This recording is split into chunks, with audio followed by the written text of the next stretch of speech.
देख रही हो जमुना, इस बार हमारी आलू, अनार, भिंडी, टमाटर, मिर्ची की फसल काफी अच्छे से हुई है। इन्हें बेचकर काफी अच्छे दाम मिलेंगे और जो मुनाफा होगा उन पैसों से मैं इस दिवाली पर तुम्हारे लिए नई साड़ी और बच्चों के लिए नए कपड़े दिलाऊंगा।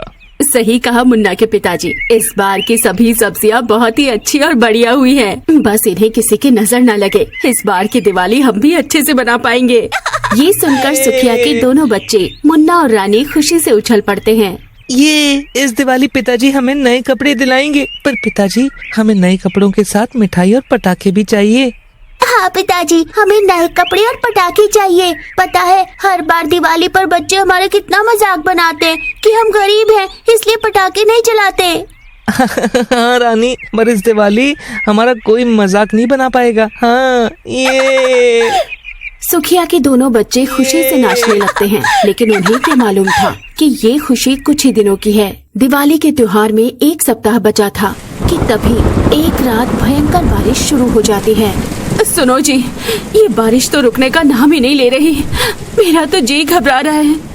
जमुना जी तो मेरा भी घबरा रहा है। बस भगवान की कृपा से इस बारिश में हमारी सब्जियों को कोई नुकसान न पहुंचे। सब्जियों को कुछ नुकसान हुआ तो हम बर्बाद हो जाएंगे। हमारी जो भी जमा पूंजी थी सब हमने लगा दी। सही कहा मुन्ना के पिताजी, हमारे पास सब्जियों की फसल के अलावा और कुछ नहीं है। पूरी रात सुखिया और उसकी पत्नी बारिश रुकने का इंतजार कर रहे थे, पर बारिश रुकने का नाम ही नहीं ले रही थी। सुबह तक उनकी सारी सब्जियों की फसल बर्बाद हो चुकी थी। हे राम, ये क्या हो गया? जिस बात का डर था वही हुआ, सब बर्बाद हो गया। अब कुछ नहीं बचा, सब सब्जियां खराब हो गयी। जमुना पागलों की तरह आंगन की मिट्टी से एक एक करके सब्जियों को उठाकर टोकरी में रख रही थी, लेकिन सब बेकार था। अब क्या होगा जी? हमने दिन रात एक करके इतनी मेहनत करके ये सब्जियां उगाई थी। सोचा था बेचकर कुछ तो कमाई हो जाएगी, लेकिन सब खत्म हो गया। मुन्ना और रानी भी अपनी बर्बाद हुई फसल को देखकर रो रहे थे। माँ, पिताजी, हमारी सब्जियों की फसल तो खराब हो गई। क्या अब हम दिवाली नहीं मना पाएंगे? हमें पटाखे भी नहीं मिलेंगे। मेरे बच्चों, सोचा तो यही था कि इस बार हम तुम्हें नए कपड़े और पटाखे दिलाएं, पर हम तुम्हें कुछ नहीं दिला पाएंगे। ये सुनकर दोनों बच्चे उदास हो जाते हैं। दिवाली आने में अब बस कुछ ही दिन बचे थे। गांव में हर जगह दिवाली की चहल पहल शुरू हो चुकी थी। सभी गांव वालों के घरों में रोशनी थी, वहीं सुखिया के घर में अंधेरा दिखाई दे रहा था। सुखिया और उसकी पत्नी जमुना अपने दोनों बच्चों के साथ अपने घर में उदास बैठे हुए थे। इस बारिश की वजह से सब बर्बाद हो गया। घर में अब तो राशन भी सिर्फ थोड़ा ही बचा है और दिवाली में सिर्फ 4 ही दिन रह गए हैं। अरे जमुना, मैं क्या करूं? मैंने हर जगह काम तलाश लिया, पर अभी दिवाली के त्योहार की वजह से कोई काम पर रखने के लिए तैयार ही नहीं है। बेचारे बच्चे कितनी आस लगाकर बैठे हुए थे कि इस दिवाली पर उन्हें नए कपड़े, मिठाई और पटाखे मिलेंगे। सही कह रहे हो मुन्ना के पिताजी, बच्चों ने हमसे एक चीज मांगी और हम वो भी नहीं पूरी कर पाए। लगता है हर बार की दिवाली की तरह हमारी ये दिवाली भी ऐसे ही बनेगी। मुन्ना और रानी बहुत उदास थे। दोनों बच्चे उठकर अपनी माँ के पास जाकर बोलते हैं, माँ, क्या आप हमें थोड़े भी पटाखे नहीं दिला पाओगे?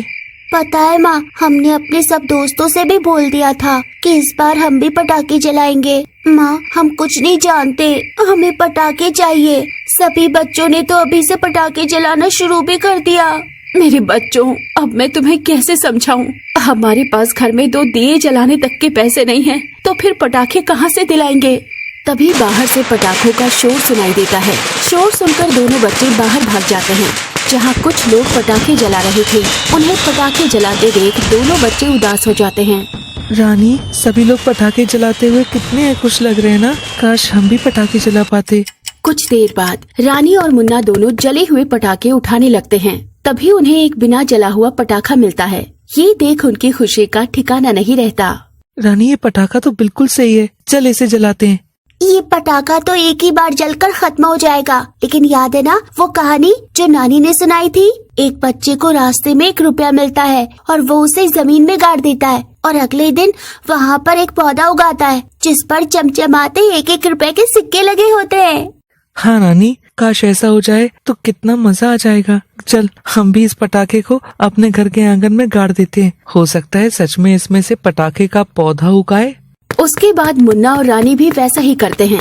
उस एक पटाखे को अपने घर के आंगन में मिट्टी में गाड़ देते हैं और उसमें पानी डालते हैं। फिर वो दोनों जमीन में गड़े हुए पटाखे से बोलते हैं, देख पटाखे, तुम्हारे अंदर से कल के कल पौधा उग जाना चाहिए और उस पर ढेर सारे पटाखे लगे होने चाहिए। ये कहकर दोनों बच्चे घर के अंदर चले जाते हैं। शाम हो चुकी थी। सुखिया भी थका हुआ घर आ जाता है। उसका उतरा चेहरा देख उसकी पत्नी जमुना बोलती है, क्या हुआ जी, आज भी कोई काम नहीं मिला क्या? नहीं जमुना, आज भी कहीं कोई काम नहीं मिला। दिवाली की वजह से अभी कोई नए आदमी को काम पर रखने को तैयार नहीं है। अगली सुबह रानी और मुन्ना उठते ही आंगन में जाते हैं और देखते हैं कि वहाँ बहुत सारे पौधे उगे हुए हैं और उन पर ढेर सारे आलू, भिंडी, टमाटर, अनार और मिर्ची के पटाखे लटके हुए हैं। ये देख अब तो उनकी खुशी का ठिकाना ही नहीं रहता और वो उछलने लगते हैं। अरे वाह, ये तो ढेर सारे पटाखे हो गए। अब हम भी इस दिवाली ढेर सारे पटाखे जलाएंगे। हाँ नानी, और फिर हम भी दिवाली पर अपने अमीर दोस्तों की तरह ढेर सारे पटाखे चलाएंगे, फिर हमें कोई भी नहीं चिढ़ा पाएगा। हाँ पटाखे पटाखे। दोनों बच्चों का शोर सुनकर सुखिया और उसकी पत्नी जमुना घर से बाहर आते हैं तो वो भी पौधों पर भिंडी, टमाटर, अनार, मिर्ची और बैंगन के पटाखे लटकते हुए देख आश्चर्यचकित होते हैं।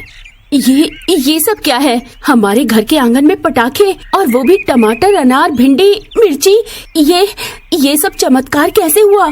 हाँ जमुना, कल तो कुछ नहीं था, फिर रात ही रात में ये अचानक से चमत्कारी भिंडी, बैगन, अनार, ये मिर्ची, टमाटर के पटाखे कैसे हो गए? जैसे कोई सपना हो। माँ, पिताजी, ये सपना नहीं है, ये सब भगवान ने किया है। अब तो आपको हमारे लिए पटाखे भी खरीदने नहीं पड़ेंगे। चल रानी, हम पटाखे तोड़कर चलाते हैं। हाँ हाँ, चल मुन्ना। दोनों बच्चे आंगन में लगे मिर्ची पटाखा, आलू पटाखा, टमाटर पटाखा और अलग अलग तरीके के पटाखे तोड़ लेते हैं और आंगन से दूर जलाते हैं, जिसमें से अलग अलग तरह की आवाज और अलग अलग तरह की रोशनी हो रही थी। ये देख सुखिया और जमुना दोनों हैरान होते हैं और दोनों बच्चे और दोनों बच्चों की खुशी का ठिकाना नहीं था। बाप रे बाप, ऐसा पटाखा तो हम जीवन में पहली बार देखे। सही में मुन्ना के पिताजी। अरे माँ, पिताजी, ये कोई सपना नहीं है, सच है, सच। अब ये सोचो कि हम इन सभी पटाखों को बेचकर दिवाली पर अच्छी कमाई कर सकते हैं। अरे हाँ, ये तो हमने सोचा ही नहीं। मुन्ना के पिताजी, ये पटाखे बिल्कुल अलग हैं। हम इन्हें दिवाली पर बेचकर अच्छी कमाई कर सकते हैं। देखना, हमारे पटाखे सबको पसंद आएंगे। मैं इन्हें जल्दी से तोड़कर टोकरी में भर दूं। तुम इन्हें बच्चों के साथ बाजार में जाकर बेचाना।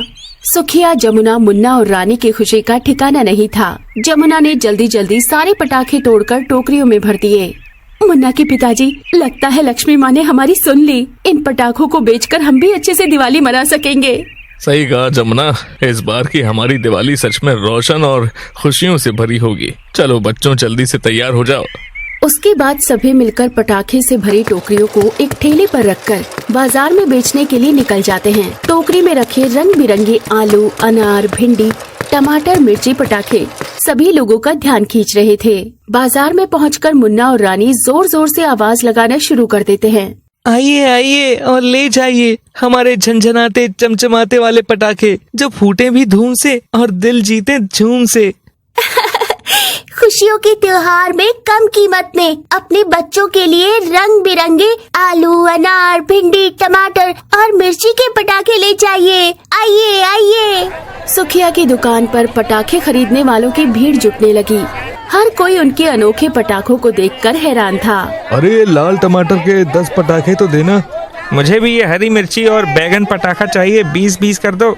अभी लो भैया। धीरे धीरे पूरे बाजार में सुखिया और मुन्ना रानी के पटाखे की चर्चा होने लगी।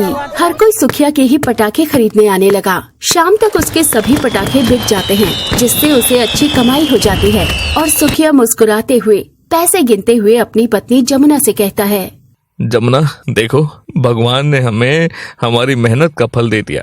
अब हम भी खुशी खुशी दिवाली मनाएंगे, जैसे हमारे बच्चे चाहते थे। हाँ जी, इस बार की दिवाली हमारे लिए सच में खुशियों की दिवाली बनकर आई है। शाम को पूरा गांव दियों से जगमगा रहा था। वहीं सुखिया का आंगन भी रोशनी से भरा हुआ था। सुखिया, जमुना, मुन्ना और रानी नए कपड़े पहने हुए पटाखे जला रहे थे। लाल टमाटर, अनार, मिर्ची पटाखा और भिंडी पटाखा, हर पटाखा अपने आप में अलग और आकर्षित था, जो आसमान में तरह तरह की रोशनी और आकृति बना रहा था। देखो रानी, इस बार हमारी भी दिवाली खूब अच्छे से मनी है। और सबसे अलग, अनोखी और यादगार भी। सुखिया और जमुना अपने दोनों बच्चों को खुश देखकर मुस्कुरा रहे थे और हाथ जोड़कर भगवान का धन्यवाद कर रहे थे। अगर आपको ये कहानी अच्छी लगी हो तो लाइक करें, कमेंट करें और चैनल को सब्सक्राइब जरूर करें ताकि ऐसी ही और मजेदार कहानियाँ आप तक पहुँचती रहें। कहानी खजाना की तरफ से आप सभी को दिवाली की ढेर सारी शुभकामनाएं।